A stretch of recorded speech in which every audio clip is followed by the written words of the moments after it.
Is it worth it? That's right, folks. In this video, we're going to be talking about is it worth it to grade your Pokemon with Beckett's collectibles. So stay tuned for these awesome collectibles and the grades. But before we get into this video, I did want to let you guys know that very few of you, if any of you watching right now, are currently subscribed to the channel, and it really does help out if you can go ahead and hit that subscribe button. Remember, you can always unsubscribe later on. Now, before we get into this video, I did just want to briefly preface, is it worth it varies greatly depending on your circumstances and your goal with grading that card. So if it's a card that holds sentimental value, then absolutely grade it, even if it's not in the best condition, even if it's not the most popular card or the best card, whatever it is, if it has sentimental value and you love that card, then absolutely grade it if you want to grade it. But for this video, we're going to be kind of covering not only the hobbyist side of Pokemon grading, but we're also going to be talking about reselling and if it's worth it to grade it because you're not just losing money. It's actually with the idea in mind to actually gain a little bit of profit and make this hobby pay for itself. Because this hobby can get really expensive if you keep buying. I mean, I have gone through and bought so many different random slabs or just regular Pokemon packs, and you know, nowadays it's just people are looking to spend their money more wisely. And why not, if you can, have this hobby pay for itself while you're still also paying for your bills and some of the more important stuff. So we're going to cover a lot in this video. We're going to talk about some of my takeaways after we look at the grades, but let's get into these awesome, cool Beckett slabs. Is it worth it? All right, guys, here we go with Beckett collectibles. We've done it with CGC. We've done it with PSA. Now let's see what we can do with Beckett.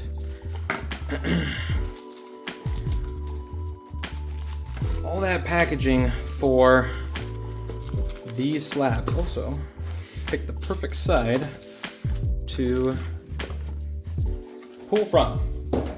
Here we go. They even come with some little slabby bags. So, all right.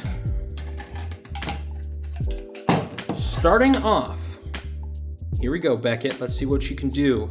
First off, I'd just like to say, wow, these are some of the thickest slabs I have ever seen. Like, super thick, seems really protected. So starting off, we've got Flareon, super cool Flareon here. And we got 9 centering, 8 edges, corners, 8-5. All right, 8-5, here we go. So I did get subgrades on everything.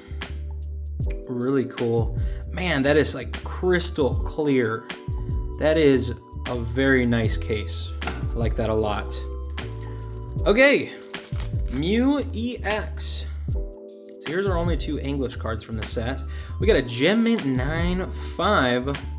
9-5 on all those, and then 9 on the surface. Not a single 10 subgrade on this guy. Wow. Wow. Beckett is pretty tough. And you know what? I gotta say, I kind of respect it. And can we just talk about the fact that Beckett is one of the only big 3 of the companies.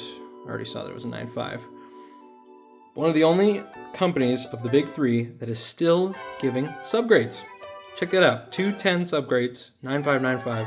And that still counts as a 9-5, which I think that is actually pretty interesting. 9-5, 9-5, 9-5, 9. You're telling me that 2 10s, still a 9-5? All right. Awesome Raichu from Japanese Clay Burst. Got more Pico from Ancient Roar. Another 9-5. Edges and surface got that 10. All right. So far, a lot of 9-5s. I think there's another 9-5. Groudon from Raging Surf. Love this card in Japanese and English. Super cool card. Wildly underrated in Japanese. Like, wildly. Also, they all stack very nicely as well. By the way, this is the first time I've ever held a Beckett slab. This is my first ever Beckett grading. Another Grudon 9.5. So if this was black, we would know that it's a black label, but I think 10s can be gold as well.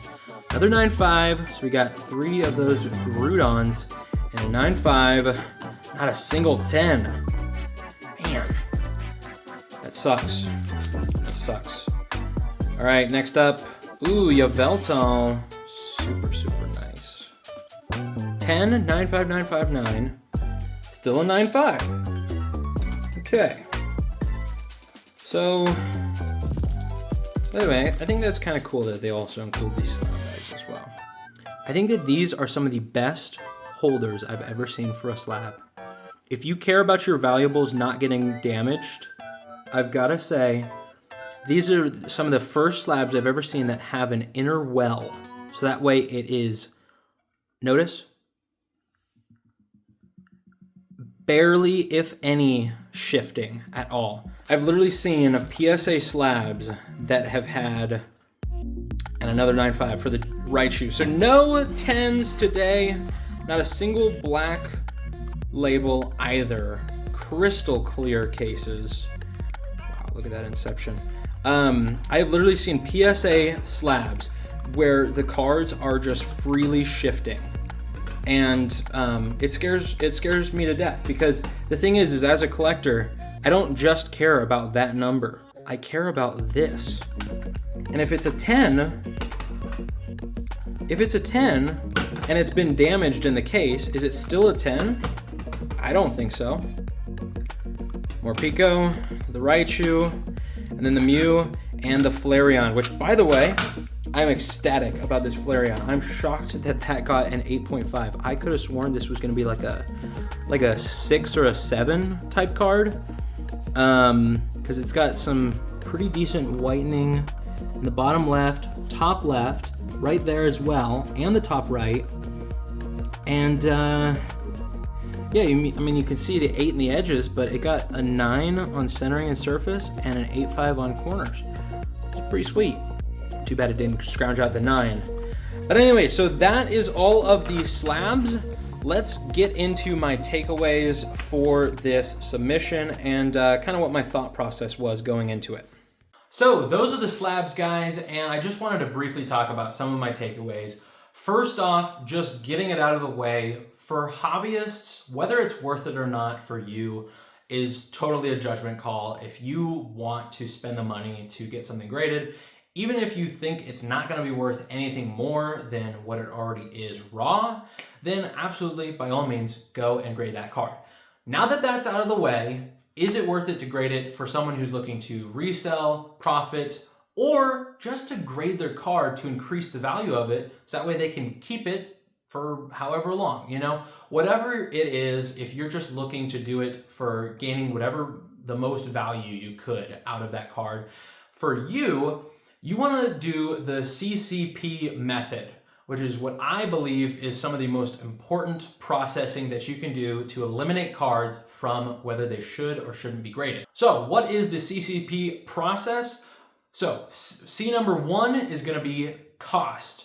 What is the cost of that card and what is the cost of grading it?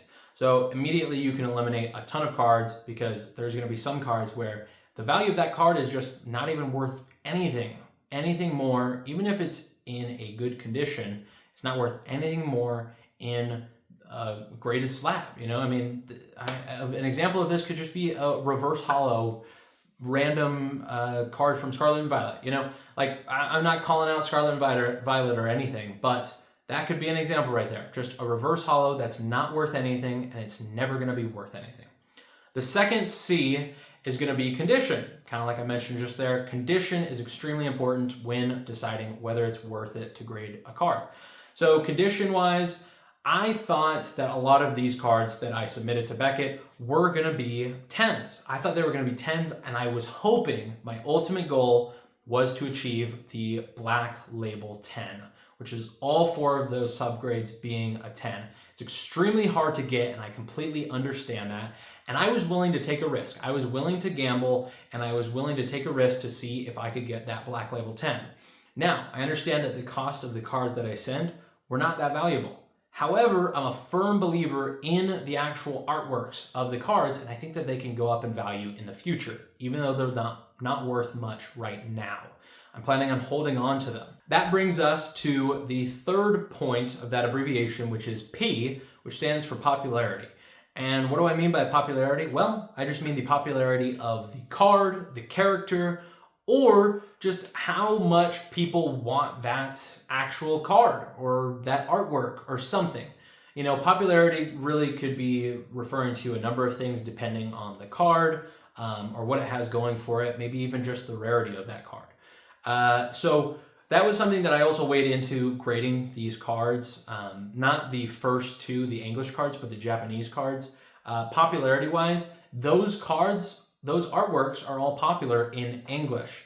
And it only made sense in my mind that the Japanese cards that are more obtainable, more affordable, would be worth a shot at getting a Black Label 10, because the Black Label is so hard to get that it would instantly make that card worth 10x more.